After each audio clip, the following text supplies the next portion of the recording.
જય માતાજી મિત્રો, આજે અમારા ઘરેથી શ્રી વેરાઈ માનો ગરબો નીકાળવાનો હતો। આ ગરબો અમારું ગામ ગંગાપુરા, ત્યાં વેરાઈ માનું મંદિર છે। અમારા ગામમાં બધા લોકો સુરત જ રહે છે, એટલે અહીંયા અમારા ગામનું મંડળ છે, તો કોઈને છોકરો આવ્યો હોય તો આ ગરબો રમાડે છે। આ ગરબો હરખથી પણ રમાડાય। મમ્મીની ઈચ્છા હતી કે અમારા ઘરેથી ગરબો નીકળે હરખથી એમ જ, એટલે મમ્મી ગરબો લાવી હતી ઘરે।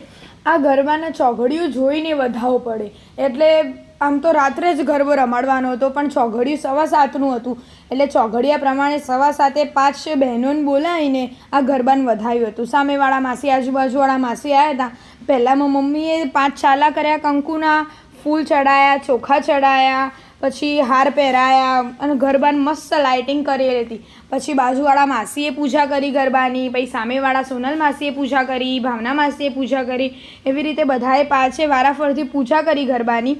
ગરબાને મસ્ત લાઇટ સાથે શણગારેલો તૈયાર હતો। ગરબાનો મસ્ત પછી ફૂલની માળા પહેરાવી, કંકુ ચોખાથી વધાયો ગરબાને।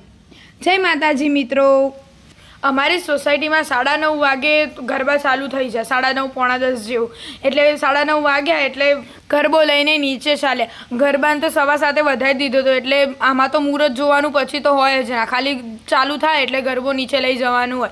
મમ્મી ગરબો ધીમે ધીમે ઘરના બહાર લાવી અને પછી નીચે લઈને મસ્ત ગરબાને રમાડ્યો માતાજીના ચાચર ચોકમાં। પહેલાં ગરબો લાવ્યા, સીધો માતાજીના આગળ ગયા અને માતાજી આગળ પ્રાર્થના કરી કે ભૂલ ચૂક થયો તો માફ કરજો અને ખૂબ ખૂબ પ્રગતિ આપજો બધાની, બધા સ્વસ્થ અને નિરોગી રહે એવી માતાજીને પ્રાર્થના।